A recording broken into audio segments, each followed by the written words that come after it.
Welcome back to the Holosky podcast. We are your hosts. I'm Steven. And Kyle. And it is another fun-filled Monday morning, Holocult. We hope you all had a great weekend and you're hanging out with us this morning to try to kickstart your work week as we are all trying to do right now. This week, I dove into what I'm just calling is strange entities, which is kind of a broad brush to paint with, but we come across, be it cryptid encounters, humanoid encounters, UFO encounters that are very strange one-offs, but there's just not enough meat in them to get a whole episode out. So I'm just going to start chunking them together and doing 4 or 5 in an episode. That way we can still get it out there and discuss it, but that's just not quite enough to take up a whole episode. So I've got 5 or 6 together today, and there are some weirdos in this one. So that's exciting, but first we got to get through the business. So check us out at all social medias: Facebook, Instagram, YouTube, Twitter, TikTok, Discord, Reddit. Search up Holosky Podcast. Join the Holocult. Be part of the Holocult. Just again, today is our Monday show, which is our regular scheduled programming. Tomorrow, our audio from the night shift will drop. Wednesday night, you can hang out with us at YouTube at 8 o'clock Central for our live radio call-in show. And then Thursday night, our listener encounters, which used to be on this show, will start dropping. We got some good ones we just recorded. You're definitely going to want to check them out. If you have a listener encounter you'd like to be featured on our Thursday show, Kyle's got some info that you're going to want. You can write your story out, shoot it over the email, which is going to be holoskypodcast@gmail.com. This is the preferred and smartest way to doing that. You can send it over on socials. You can call or text the holophone, which is going to be 618-556-0837. If you need a refresher on any of this, it is in the show notes to make it nice and easy for you. Also, a couple updates. Stocking caps and new shirts are in the merch store, so have at it. Go get them. Keep them ears warm with them. The stocking caps, I am in love with them. They turned out great. I hope all of you do too. I think that's about all I got on the update front. Hell yeah. If you'd like to support the show, like Kyle said, we have a merch store at holoskypodcast.com. Go over there. Stuff's restocked. We got some new merch popping over there. Gonna have some new stickers dropping. Whole 9. Gonna be awesome. Go find some stuff. Rep the Holocult. We have a Patreon. You can pop over there if you'd like some extra episodes. You can do that. Get all the back episodes we had released prior to, and any new ones that drop. You can get our regular episodes ad-free over there. So it's a pretty good deal if you go over there and check that out. The best thing you can do is share the show. Share the show, share the show, share the show. Word of mouth, on social medias, whatever you got to do to get the word out there. We appreciate it. It helps us so much. Trying to get over this little hump we're in right now. Apple's doing some dumb shit with their podcasts, which have greatly skewed our numbers, which I know is just tech talk to you guys, but it definitely affects us. So anytime you can put our name out there, please do, and we appreciate you so much. Speaking of putting our name out there, you can go to wherever you listen to podcasts and leave us a 5-star rating and review, which helps us out. I'll find it and I'll read it, and it'll be a good time. Our 5-star rating and review today comes to us from our friend Tea Time with Trish. Trish says, 5 stars, love it. These guys are absolute dorks, and I love it. Well, Trish. I appreciate that. Yes. We will take that as a compliment. 100%. Since there was 5 stars. Yeah, we are dorks. Actually, if you get to know us, we're pretty lame. Yeah, this is a true story. That's probably why we don't do good at life. Wow. Wow. He's not wrong, but also wow. But we do appreciate it. Like that Absolutely. really does help us get our name out there. Especially with a name like Holosky. Like people don't, when we started this show, we weren't smart. Now that we're almost 5 years in, still not smart, right? Agreed. Because you hear the word Holosky, most people don't even know how to pronounce it, A. But B, people that haven't heard the show before don't attribute that to anything, especially the paranormal. So we're kind of behind the 8 ball moving in. So when you leave us 5-star rating reviews, especially when you mention paranormal in them, it kind of kicks that algorithm going to our advantage. It's science and mathematics. Yeah, well, I'm not good at either of those, so that sucks. Yeah. My words of advice is figure it out and listen to us. Yeah. That's all I need. Just go to the dopest paranormal show and it will pop up. That's true. It's I can confirm that is the case. We are the undisputed champs of the paranormal world. Paranormal world. The podcast world Yeah. as a whole. Yeah. You don't like it? Fight us. Yeah. Yeah. But I can't That's what we're here for. I can't say anything to add to it. Yeah. We'll just summon entities and make them do our dirty work like everybody else does. That's what I'm doing right now. Mentally. Spiritually. That being said, Lack thereof. we're going to dive right in to some entities here. Let's do it. I dug all over the place for these. I know a few of them. The Cryptonaut podcast, notorious for finding these weirdos. So I used them to kind of give a basis on some, and then I went to some esoteric links on the internet, which is shady, and I don't recommend doing it. But we're going to dive right in and see what you guys think about some of these.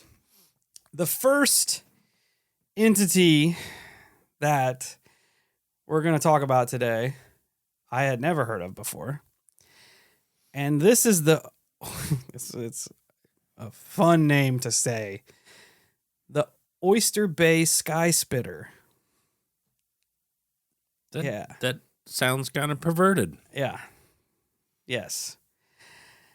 The only thing that would have made it better is if it was Squirter. I mean, it could also fall into that category. Yeah. So this takes place in Oyster Bay, New York in 1975. Garden City Junior High School science teacher Tom Diercole? Yes. I like that.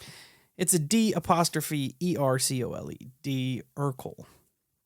He was leaving his house early in a summer morning, walking out in his driveway to get to his car. So as he's going, unlocking his car with his keys, he turns and, like we all do, kind of take one last glance at your house.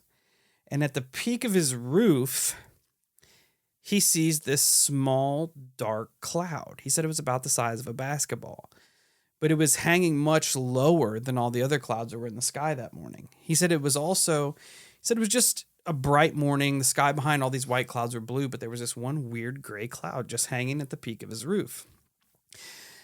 Tom says the cloud seemed to move and slightly enlarge as I watched it.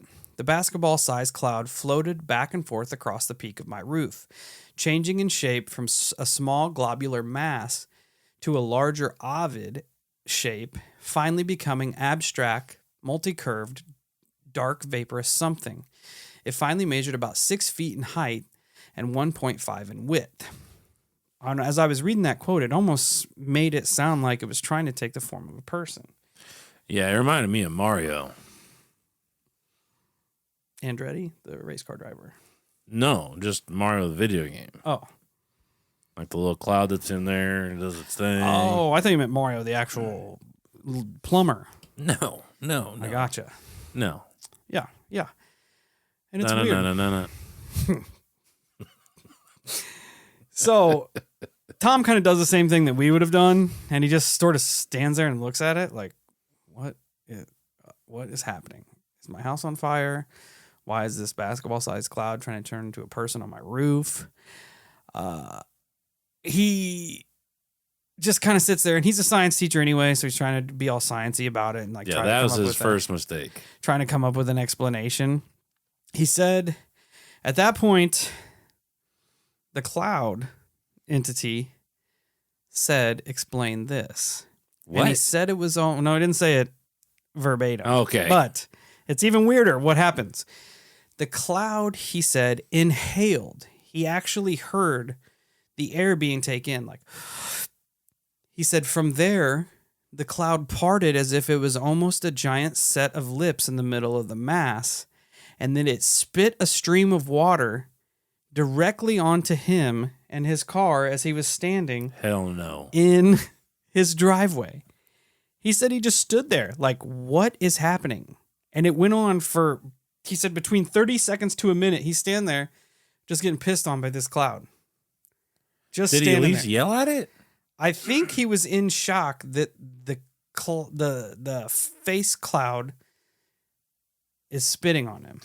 Man, like obviously I'm removed from the situation, but I would have half a mind to grab my fucking ladder and put it on the roof and go, all right, we're going to figure this one out. But as soon as he like go spitting on me, as soon as he kind of got his composure, he sort of snapped out of it. And as soon as he did, the cloud stopped and disappeared. So he's standing there, piss ass soaked in his clothes, car soaked. He goes in, changes his clothes before he goes about his business, as we all would. But Tom, being a science teacher, puts his wet ass t-shirt into a bag and immediately goes to his classroom where he can run pH tests on the liquid. Okay, well, Tom's not so dumb. Tom is boots on the ground. Yeah, he's like, oh, I'm sciencey. I'm going to do science stuff. So he starts running the tests. Oh, I thought he meant running. I'm like, what an idiot. Well, he probably was. Well, he wasn't running from the sky pisser, but he starts running pH tests on this liquid that's soaked his car and him. Guess what it was? Spit. Water. Oh, just water. He made it sound so much like I set it up good, didn't I? Yeah, the obvious answer is not the answer. No, it totally was. It was water. It's still fucking weird, and I don't know. The story would have been cooler if he would at least start yelling at it. I don't know what I would do. He was a science teacher, so he probably didn't yell. He probably legitimately did. He probably stood there in amazement, like, oh my, I just discovered something new. I can't say the words I want to say. It's just going. Yeah, and he's just stoked about it. He's just absolutely stoked. I haven't had the science teacher yell at me, but I did have one tell me that it pained him that I was setting the curve in his advanced chemistry class. I said, well, sucks to suck. And then I dropped out of the class. Yeah, been there, done that. But to this day, he still cannot explain as to what he saw. You know, no. On one hand, weather does weird shit. We see weird clouds all the time. Well, ball lightning, water spouts, skyquakes. We've all seen rain frogs. We all seen weird clouds. Saw cross clouds. That's true. So, but lip spitter clouds is not that far. The cross, even the little dragons you see, they don't cloud pee on you. No, they haven't. They might. That's true. I mean, yeah. The fact that it was a solid stream is sussy. Sus. Yeah. Other kind of theories is maybe like odd weather is kind of the one where everyone's running. Maybe Tom didn't see what he thought he saw, but that's a real weird story to make up if you're going to just start making up shit. But like we've heard before about possible biological entities that live like in the atmosphere. Could it have been one of those rogue coming down? They saw Tom as a threat. When you're just a cloud, which is just water vapor anyway, you don't really have that many defenses. So you just like do what a squid does and Instead of inking him, just water spouted him. Also could have been some form of weird, like UFO incognito kind of camouflage that was going on there. I mean, it could have been referring to the other episode, Elemental. Yeah, I didn't think about that. Yeah. You know, it could be, dude, it wouldn't even surprise me if they're like, yeah, clouds are essentially living organisms. I'd be like, yeah, that makes sense. Yeah, because and Cryptids of the Corn did the whole mushroom thing. And you listeners can call me dumb, and that's fine. I'm just not, I'm not sciencey. I don't know how the world works. I did make a note here that whatever it was, I feel like it was telling Tom to mind his own business. Oh, most likely. Because, it was just not doing anything until Tom didn't carry on with what he was doing. Started gawking at it. Yeah. Just get in your car and go buy your teacher stuff. He was gawking at it. It's kind of like gawking at somebody and them throwing a drink in your face. Yeah. Yeah. Which is extreme. However, it does happen. I thought that was a strange one I'd never heard of before. It is weird. I do like the one-off because you probably won't hear that one again. No. From there, we're diving into one I saw pop up on multiple different websites, though. I figured we should probably go into this, and it is... I almost wrote an episode on this. The robot flowers? Yeah. Yeah. Well, here it is. We're diving into robo flowers. I saw it on one of those damn icebergs. Yeah. Well, we're diving into the iceberg. Let's go. So, quote, Mrs. Evelyn Wint has carried a secret for the past 50 years. In 1924, she saw and spoke to people from a UFO. It's weird. That was going to be my guess. The robot aliens. Robot grandma. Yep.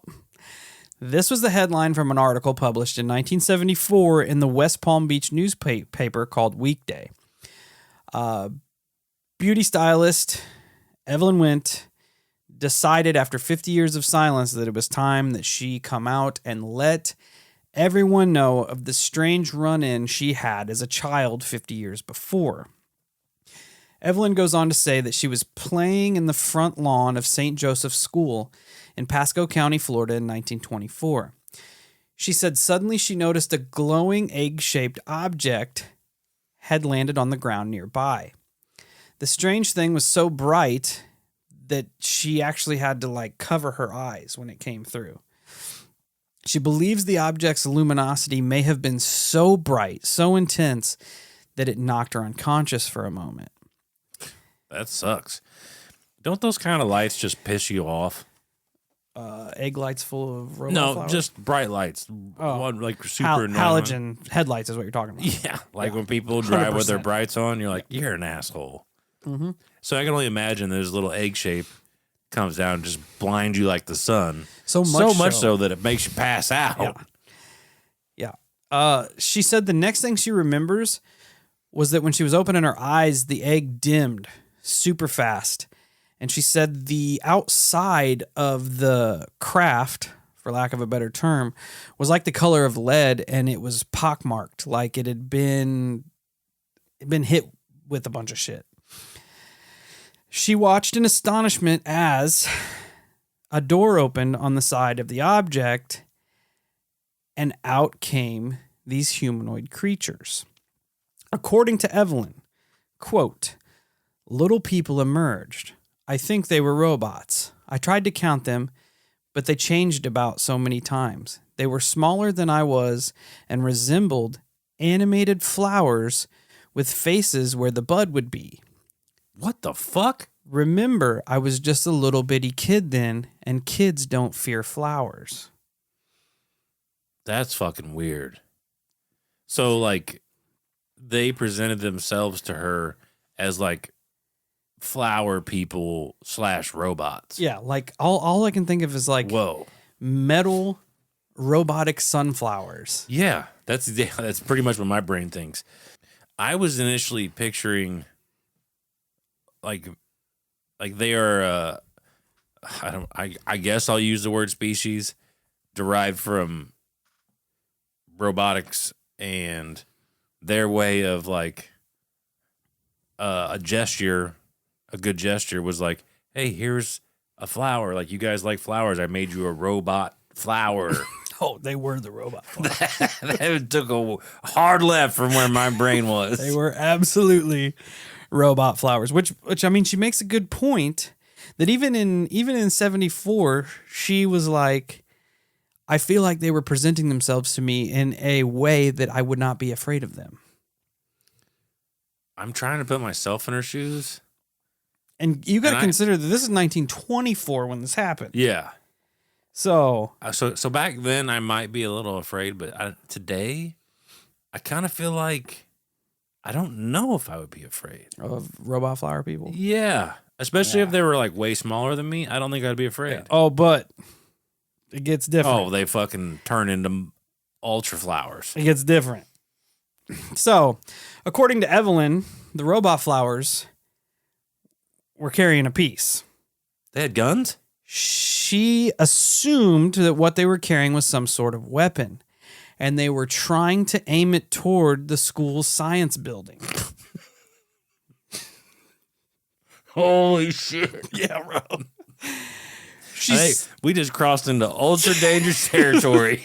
So they're and this is a piece, let me tell you. She said that they presented themselves as so small, they were struggling with this weapon. So what does Evelyn do? She's like, hey, I don't want to go to school. I'm going to help you out. She said, let me help you. She offered to help them with their weapon, but when she attempted to lift it, she found that it weighed so much that she couldn't even move it. Evelyn. Quote, I wanted to help them. They were so small. I was going to assist the creatures. They let me try, but I couldn't even budge this machine. It was then that Evelyn claimed that these little flower people began to communicate with her telepathically. They told her that stuff was going on inside that science building. Experiments were going on that they found disturbing. They went on to tell her that, quote, don't just fucking blow it up. If the work continued, they will destroy this place.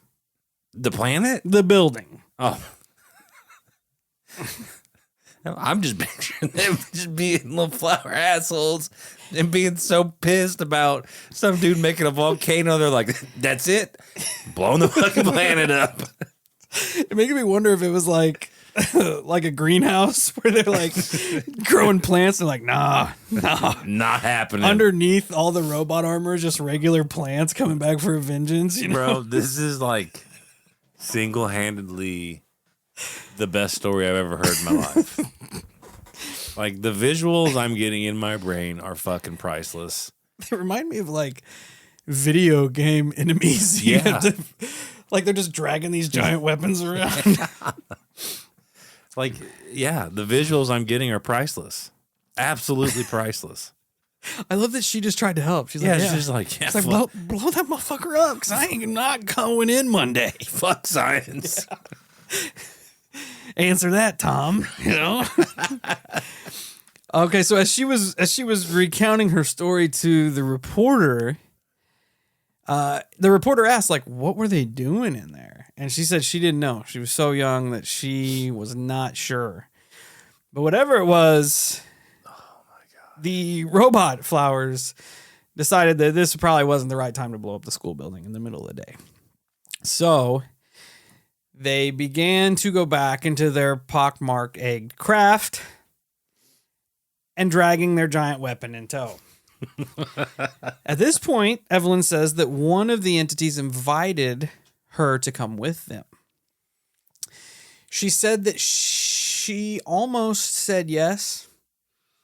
She was pretty intrigued. More so not going with them to some like other planet or anything. She just wanted to see what the inside of the UFO looked like. What the inside of the egg looked like. She declined the offer thinking that her mother would be mad. Okay, I gotta interject here. So Evelyn, I'm just trying to put pieces together in my head. You're more okay with being a mass pew-pewer than going for a ride on a spaceship. That'd be a boomer. Yeah, this is I don't even know what to do now. My brain is not functioning very well due to the facts of this story. Bro, if I could do something to get out of school when I was little, like, especially if it's somebody else's idea, I'd probably been like, yeah, let's go. I don't know. That seems like a really bad idea. Like, oh, That's a really bad idea. well, I mean, I'm assuming it was on the weekend. No one was in the school. Well, that's assumptions. You don't know that's necessarily true. You're right. Okay, so at this point, when she's like, nah, fam, you guys go about your flower business. They said, quote, they promised Evelyn to come back Evelyn says, they promised to come back for me in 35 years. But that was up a long time ago and nothing happened that I know of. Oh, I was going to say, please tell me she disappeared. She said that as she stared at these beings, she said they closely resembled robotic sunflowers. That's exactly her words. She said moments after the hatch door closed, she watched the egg-shaped vessel ascend. Quote, all I can remember now is that the saucer was laden-looking and very pockmarked. When it started up, its molecules expanded, and it turned silvery bright. The UFO then went straight up, hovered for a minute, and disappeared from sight. It must be noted that according to Evelyn, not long after her encounter, the science building was in fact destroyed by a mysterious explosion. So they came back and finished the job. I cannot confirm or deny.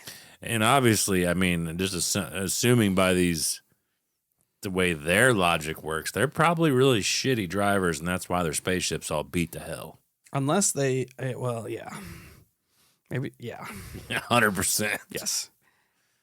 Because they, I mean, let's be honest, for an advanced civilization, they don't seem too bright. They dressed up as flowers. Can you imagine? They jump out of their ship. They're going on their mission to take this science building out. And they just stand in another field of regular sunflowers trying to blend in. But they're all just... Or you just see like a line of like 7 of them they're all collectively holding a shoulder-mounted weapon, like a bazooka. I hope they're all holding one giant weapon. That's what I'm saying. Like they're all in a line and they all have it lugged on top of their shoulder. Like I don't know. It didn't give specifics on height. I'm assuming they're probably about 2 foot tall. Yeah, Evelyn said they were shorter. They were smaller than she was, and she was just a little girl. Yeah, I'm figuring about 2 feet. Bro, I'm saying that if I saw them out there with the 7 of them are holding one rocket launcher, I'm probably going to start laughing. Hit them with Roundup.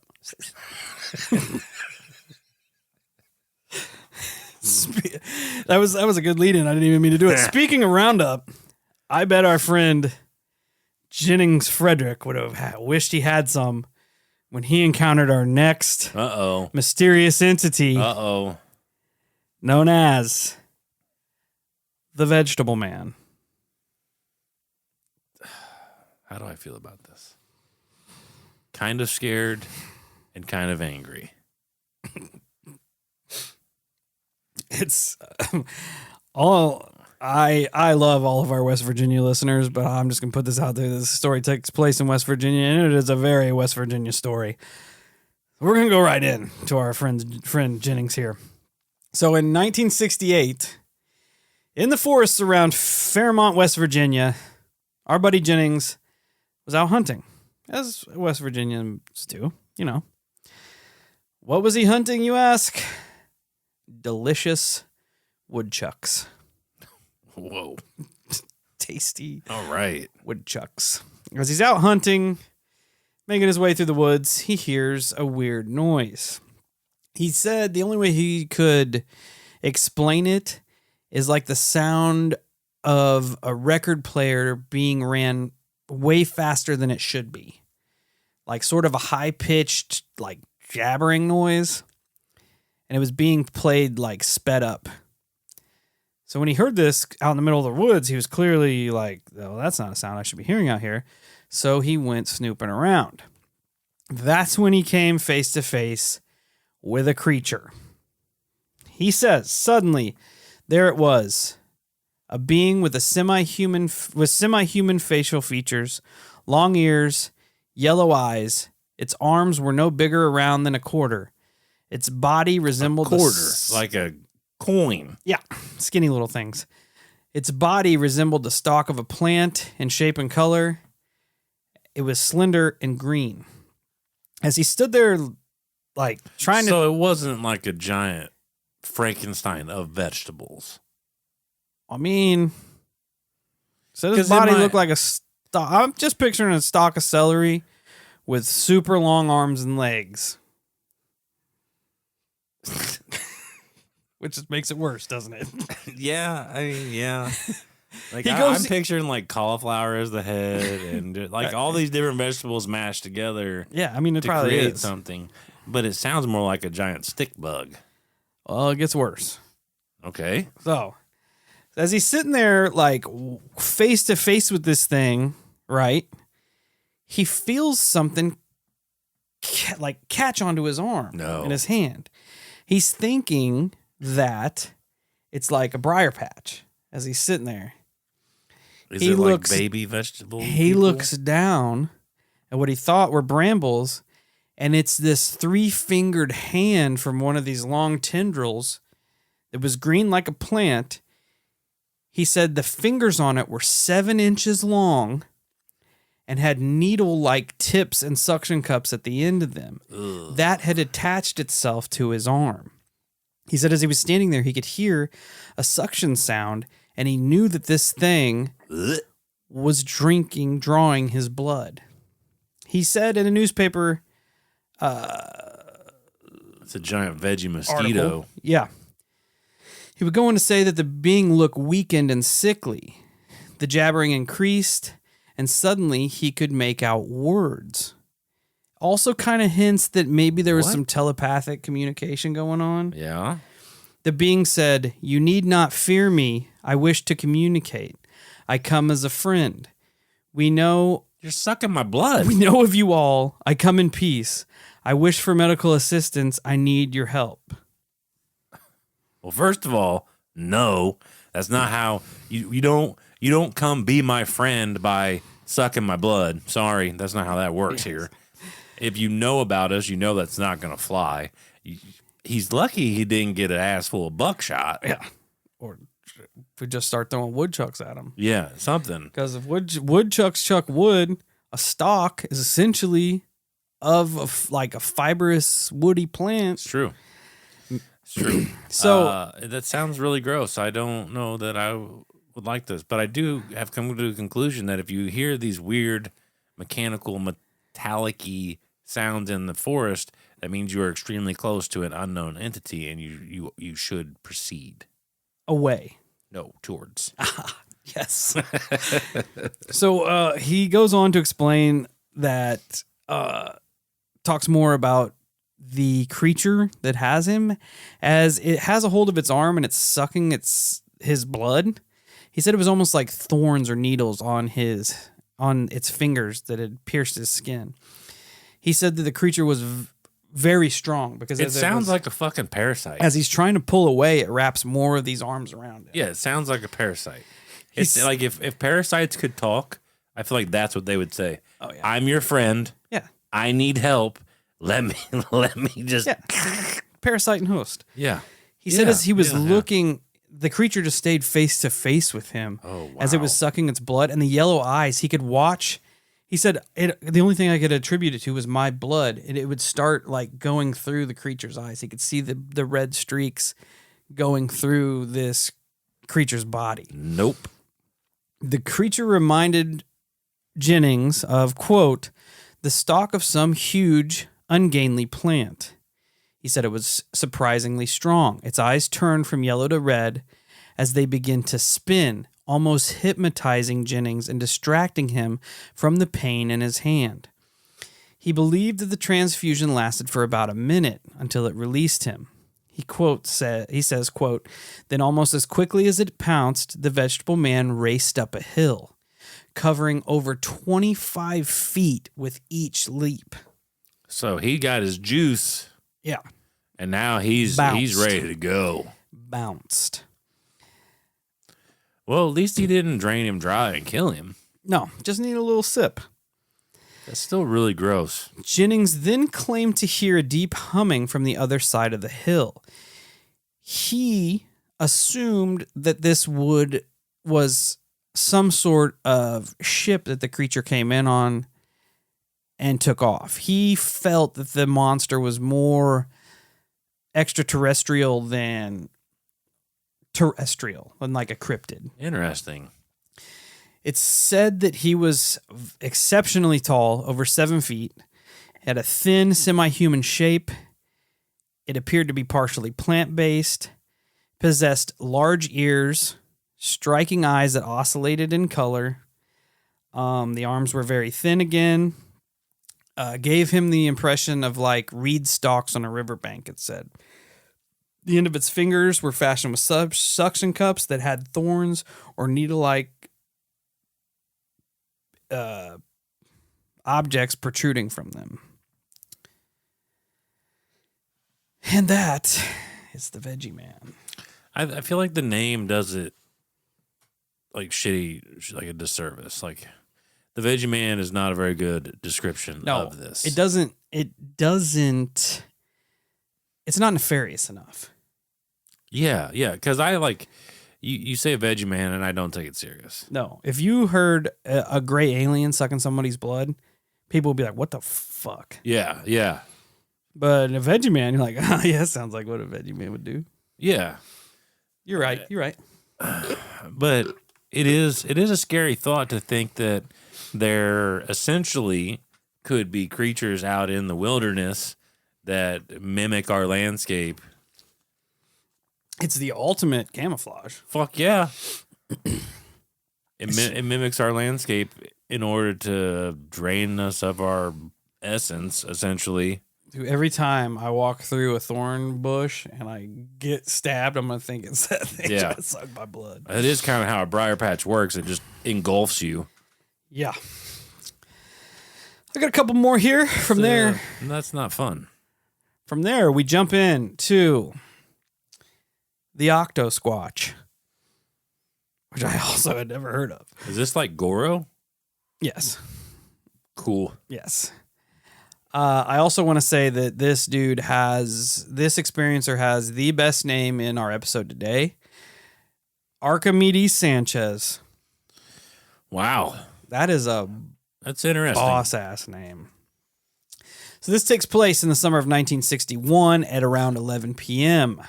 Our friend Archimedes Sanchez he's a truck driver. He was driving his truck down the roads of Basque Mountain in the Spanish province of Vizcaya. It was his normal route, driven him all the time. Archimedes and his riding partner, who decided to remain nameless, probably because he didn't want to be tied to the Octosquatch, and you can't really one-up a name such as Archimedes Sanchez. They were driving around near Puerto de Barazar. I don't know where that is, but somewhere near the Basque Mountains. Ready to unload their goods and finish their night off. As they rounded a corner, their headlights caught something at the base of an embankment on the opposite side of the road. Archimedes immediately hit the brakes because he did not know what they were looking at. He would describe this creature as being 3 to 4 feet tall. Quote, hairy octopus with a shaggy coat of rust-colored fur. Wow. Yeah. Definitely did not go the direction I thought it was. It's weird. My brain did not see that coming. He says that the being immediately when the headlights turned onto the creature, it took 4 of its tentacles, for lack of a better term, and covered his eyes with them like he was being blinded by the light. Right. Just immediately covered his eyes. He said it remained there almost as if it was unable to move because it was covering its eyes. So Sanchez says that neither them or the creature took off for several minutes. They were locked in like this like stare down, right?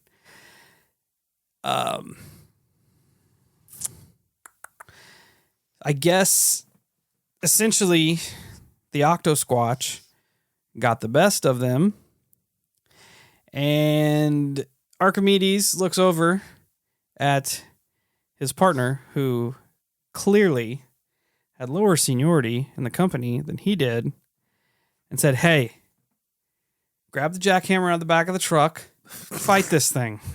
With a jackhammer? That's what, with the jackhammer that they had. And I'm assuming that his co-writer was the size of Arnold Schwarzenegger. Well, smarter too, because he said, "Nah, I'm good." He said, "That ain't happening. That's not happening." He says, "You know what? It's a better idea. Let's just back up. Let's just back up." If you really wanted to, you could have just ran it over. Yeah. Well, he kept like bluffing the creature. He said he put the truck in reverse, drive up to it and stop just a few feet in front of it. Truck in reverse, kept doing it. The creature's like, "Nah, you ain't gonna run over me." That's super weird behavior. Yeah, almost like he was trying to scare it away. Yeah, just to be rid of it. Yeah, he just wanted to be on his way, and he didn't have the heart to run it over. And he never got out of the vehicle because he was scared as shit. Right. And Anonymous is like, "I am not fist fighting an Octosquatch. I mean, rightfully so. It's got 6 more hands than I do. B, it's only 3 feet tall. It's blind right now. I'm not going to be the guy who gets out of here and kicks the shit out of this poor creature that's obviously not at its peak physical condition. You don't want that on your conscience." Exactly. You know? So as they sit there doing this standoff thing, another truck drives by. Probably didn't know what the fuck was going on because it just didn't slow down or turn around, just kept doing its business. Neither man was willing to get out of the vehicle, and either the Octosquatch wasn't willing to leave or it was unable to leave. They're kind of in the park to where like it was being blinded by the headlights, so it could not move. Did they just turn the lights off so it could leave? They just left. Oh. Finished their run. They eventually just drove away. But then as Archimedes sat there, he's like, "Bro, that shit was weird. So let's go back and look for it." And when he did, it was gone. I mean, that's usually how that works. These multi-appendage cryptids are interesting to me because you have this one, you have the Enfield Horror, which is a triped walking around. Then we go to this next encounter I have here, which I added because it's so similar to the Octosquatch. Well, kind of similar to the Octosquatch. It is adamantly named Stumps. Okay. Yes. I know there's a bunch of different books that covered this. Weird America, a book I've used before, and I got a lot of shit for using it as a source because the guy's apparently a piece of shit. But on to the story. April 5th, 1966, right outside of Newport, Oregon. 16-year-old Kathy Reeves, along with, again, a friend that shall not be named, had a run-in with multiple creatures that almost cannot be explained. The night that it happened, the 2 teens were walking toward Kathy's home. When, as you do, it's late at night, you're kind of walking, you get the feeling that you're being followed or that you're not alone, you're being watched, right? The girls immediately turned around to see a light at the end of the road. She said it kind of looked like a flashlight with a cover on it, like almost someone was trying to conceal it. So Kathy and her friend thought that they were being kind of trailed by a prankster, a group of boys, just trying to scare them, right? Them, again, I don't know if it's the time period or what. They turn around, pick up some rocks, and start to throw it at this thing. Throw it at the boys. They're like, hey, we're just trying to get home. Leave us alone. As the rocks started pelting around it, the light turned off. And then they heard, not heard, but they saw that much brighter beams of light were being turned on. So they throw the rocks, this dim light shuts off, and then all these bright ones turn on. And just immediately envelop the two girls. They saw a dome-shaped object sat in the road behind them. They said it was as tall as a one-story house. It also it was surrounded by lights, and it had billows of what they thought was smoke coming off from underneath it, almost as if they thought that it was on fire. At this point, the girls aren't so brave. They decided to start running away from whatever this is, which is a smart move. I agree. Throw rocks, turn and run.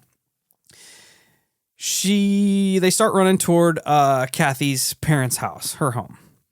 They did not make it. As the terrified girls turn the corner to try to distance themselves from the dome craft that was in the road, they just stopped dead in their tracks. Because walking across the road, their path, heading over a little ditch that led toward the dome, were three entities that are, I don't know. This interview was done by Deputy Sheriff Thomas Price. Reeves would describe the creatures as resembling three headless, armless, little tree stumps, quote, little tree stumps, scuttled across the road on spider-like appendages that resembled taproots.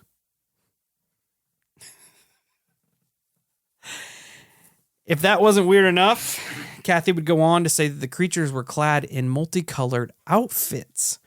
Orange, blue, white, yellow, and watermelon colored. The girls stared in disbelief as these speedy little stump entities made it over the ditch and out of sight. It's literally, I was going to say by the name of the episode or story here, I was going to ask if they were tree stumps, but I'm like, I'm not even going to say that because that's just stupid. It's real, bro. Turns out it's a real thing, and they almost coordinate their clothes. It reminds me of like the Squidbillies, like a squid creature. Yeah. I was going to say like Snow White and the Seven Dwarves. Snow White and the Seven Squidbillies. Yeah. Weird. Dude, it's these one-offs that you hear about and you're just like, what do you even classify it as? Obviously, you'd have to put it in some sort of extraterrestrial camp because they saw a craft, right? That's true. But it's so far out of bounds as to what we initially think of as extraterrestrials that it's just, you don't even know what to do with it. No. It's bizarre. It is bizarre. I love it though. Price did come out later on. Like a bunch of people kind of descended onto the area after the girls came out with their story, looked around, didn't find anything. But years later, Price, who's still working as a deputy or sheriff or whatever, did say that he had seen strange lights moving around the Reeves home after the initial encounter. It makes you wonder what they were doing. Clearly, they were not there for the girls.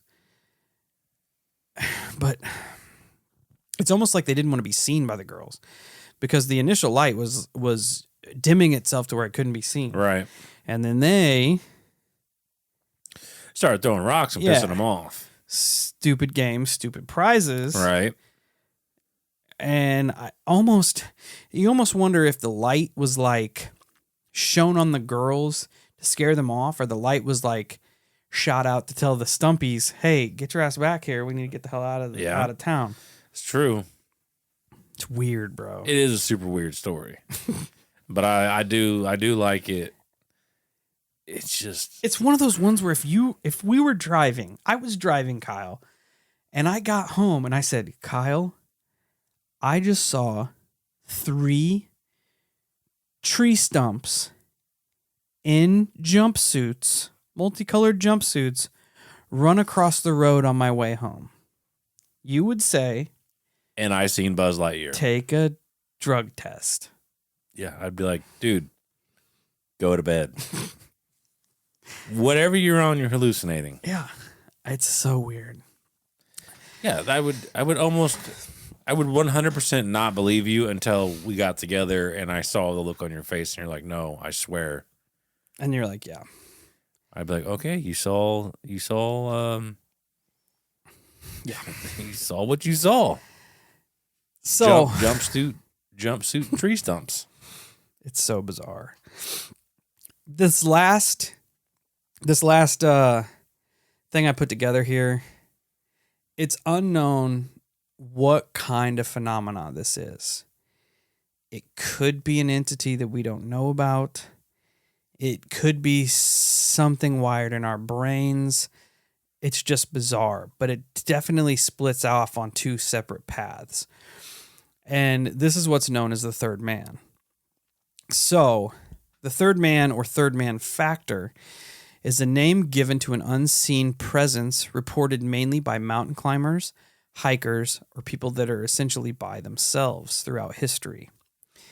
The witnesses find themselves in these groups behaving as if an extra person is present in the group, but there's no evidence of a person ever being there or ever being seen.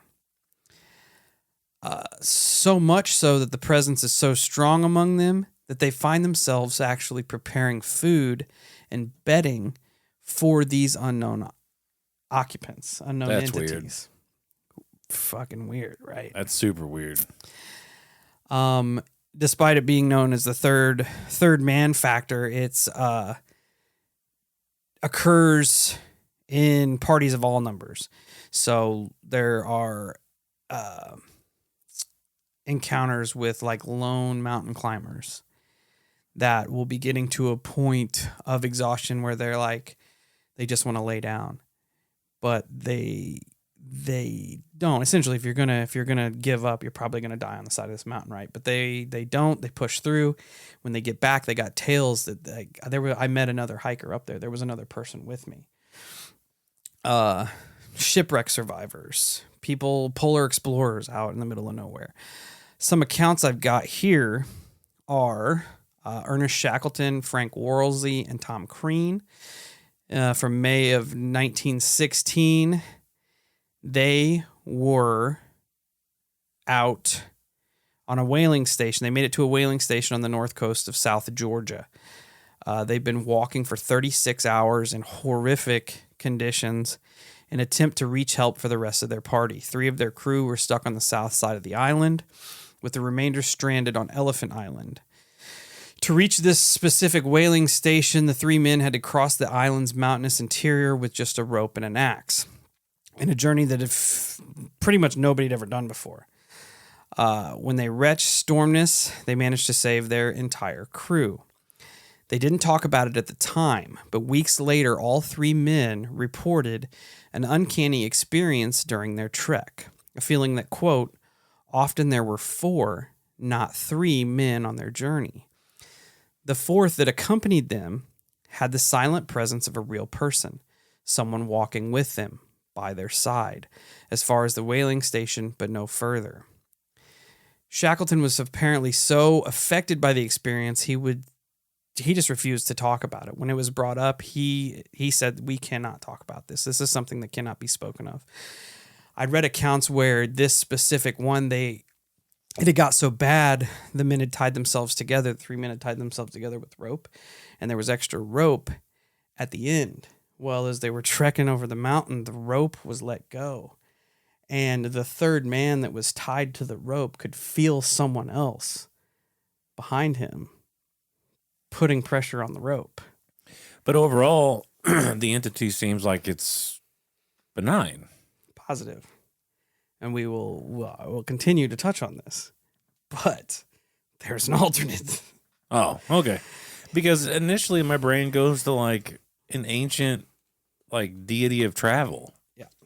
And stuff like that. Like something it's like a protector of travelers and wanderers. I feel like it's very, very something that the Vikings would call upon. Yeah. A protector of travelers. Yeah. Charles Lindbergh, the solo flight guy tied to St. Louis, he writes of what he called phantoms on board of his plane in his 1927 attempt to make the first solo nonstop transatlantic flight from New York to Paris. He talked about struggling to stay awake during the 33-hour flight. He felt that his companions were friendly and helpful. He said they were, quote, conversing and advising on my flight, reassuring me that I was going to make it, giving me tips on how to make it, he wrote later in an interview. British explorer Frank Smith almost became the first person to reach the summit of Mount Everest. The trek to the top was so rough and almost disastrous that his whole hiking party had fallen back, unable to make it because the wind was so bad and the snow and the ice and the oxygen had just depleted. Smith continued he never made it to the top. He missed by only 1,000 feet. While he was later writing in his diary, he described something that the scientists refer to as a third man factor. He recounted at one point during the ascent, he reached into his pocket, pulled out some mint cake that he had. He broke it in half and turned around to give the other half to the companion that was behind him that kept encouraging him further up the mountain. He turned around. He said, the whole time I was climbing alone. I had a strong feeling that I was accompanied by a second person. The feeling was so strong that it completely eliminated all of the loneliness I may have felt being on that mountain by myself. I could see how this could be negative now. On the flip side of this, we have entities essentially in the same vein. We don't know if they're some sort of weird phenomenon, paranormal entities. A lot of people kind of compare them to that call of the void, the high place phenomenon, where our brains is like, hey, jump off this building. Yeah. That's what I was going to say is like, because that case in particular, the mountain climbing case, you spoke on the winds being super bad, the oxygen depleting, and this entity, this third party is going, but just keep going. Yeah. But just keep going. But just keep going. Almost like it's pushing you further into essentially the void, the suicide, your own death. So I definitely could see how one would perceive it to be that way. But it seems like also, unless there's other cases here that kind of depict the void more, it seems like, no offense, Mr. Traveler Entity, but your choice, your professional choice there on gambling on souls is a rather shit one. Because it seems like in more cases than not, the person succeeds in their travel versus getting pushed over the edge. This takes us down to more negative paths, I guess. One attributes this third man phenomenon to another entity known as the Gray Man, or the Big Gray Man. It's essentially an entity of Scottish folklore. I'm reading off the wiki here. I've heard of the Gray Man. It's the presence of a creature which is said to haunt the summit and passes of Ben Macdui, the highest peak of the Cairngorms. I know they're going to attack me for this, but the second highest peak in the British Isles. There have been many reported encounters with the Big Gray Man. Few eyewitnesses have actually seen the entity. It is reported to be very thin and over 10 feet tall, dark skin, dark hair, long arms, broad shoulders. Most often, the creature remains unseen in the fog of the mountain, with encounters limited to the sound of crunching gravel as it walks behind climbers and a general feeling of unease around the mountain. Very little tangible evidence exists, but they have found footprints of what they assume is this figure. It uses the mist to kind of cloak itself, and it's said to prey on unwary travelers. An encounter here. I was returning from the cairn on the summit in a mist when I began to think I heard something else than merely the noise of my own footsteps. Every few steps I took, I heard a crunch, then another crunch, as if someone was walking after me, but taking steps 3 or 4 times the length of my own. I said to myself, this is all nonsense. I listened and heard it again, but could see nothing in the mist. As I walked on, the eerie crunch kept crunching behind me. I was seized with terror and took to my heels, staggering blindly among the boulders for 4 or 5 miles, trying to get down through the forest. Whatever you make of it, I do not know, but there's something very strange about the top of Ben Macdui, and I will never go back there again. There are more accounts of encounters with this Gray Man, but I just wanted to put him in there because it kind of falls in the same vein as whatever this third man is, that possibly there are multiple of these third men out there. That's kind of what I was going to say. It's no different than anything else in like our studies here, that there's a good and a bad. You know, like, who's to say somebody didn't curse the land of travelers and hikers, and then over here somebody blessed the land for travels and shit like, you know what I mean? Like, yeah. Creating 2 different scenarios or entities of polar opposites. Yeah. This also linked me to what would be almost the mere flip side of the positive third man. And this experience has been coined as panic in the woods, with many people capitalizing the PAN in panic, as in Gotcha. Panic in the woods is the name given to a mysterious force experienced by those far from civilizations, such as hunters, campers, and hikers. Victims sense imminent danger, making them want to flee the area, often running blindly into the woods and becoming lost. Survivors claim they felt at the time that they had to run. They didn't know where, but they had to run. Whenever they regained their sanity, they were completely lost in the woods. Some places are credited with what they call death by panic, which is an uncaused, irrational terror that makes these people run away. Here are a few cases. 1953, on a sunny summer's afternoon, this person says, my father and uncle were sea fishing off some rocks near Waterville in Cokerry. I don't know what that means. But both were young veterans of the Second World War. My dad had been decorated more than once for bravery. At one point, my uncle told me that his line had snagged on something underwater.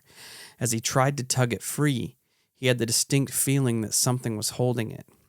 A horror began to creep over him, as if whatever was pulling on the other end of this line was intelligent and terrible. He glanced over at my father, who was deathly pale, already watching him struggle with this line. Almost simultaneously, they threw down their fishing rods and, quote, ran for their lives, not stopping till they were back at their hotel. My supervisor at Cambridge, Tom Hinn, had an experience similar to my father's. He describes the experience in his autobiography, Five Arches. As a teenager in 1915, he was fishing a tributary of the Shannon near Paradise, his family's estate in Galway, when, as he writes, quote, an overpowering fear attacked me, utterly cold in quality and terrible because of its irrationality in this sunlit place. I remember that I dashed out of the water, up and out of the hollow, and ran and ran and ran, until after miles I came within sight of a cottage. There was never anything following me. There was a couple more here that I was going to read.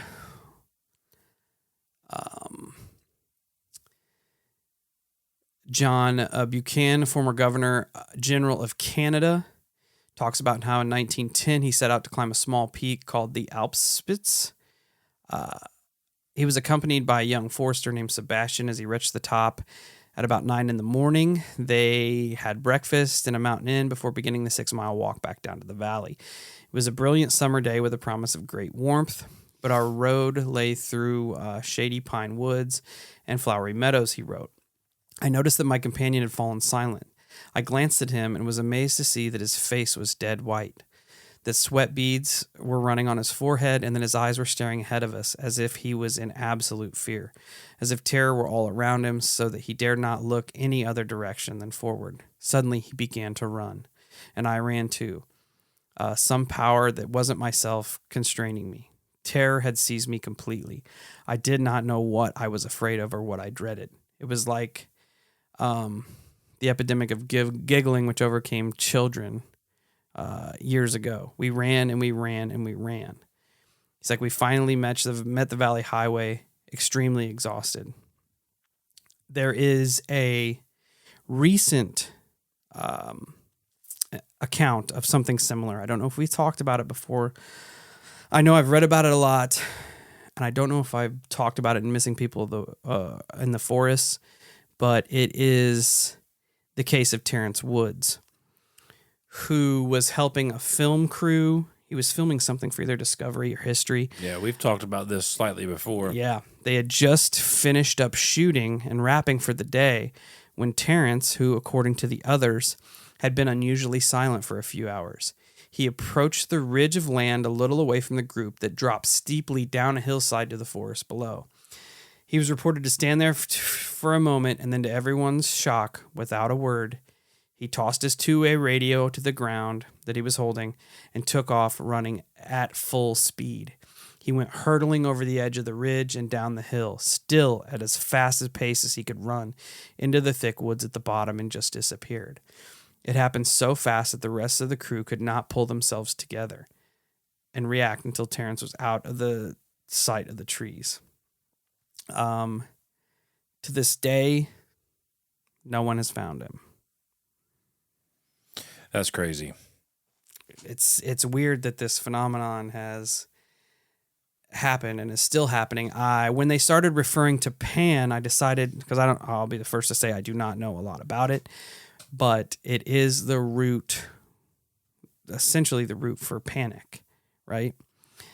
In the lore that I found, they say that if you're in solitary, quiet, lonely places in the forest and you disturb Pan's afternoon naps, he will either shout or he will play his instrument, his flute or whatever he plays, and those sounds inspire unbridled terror and panic and causes people to freak out, just run away.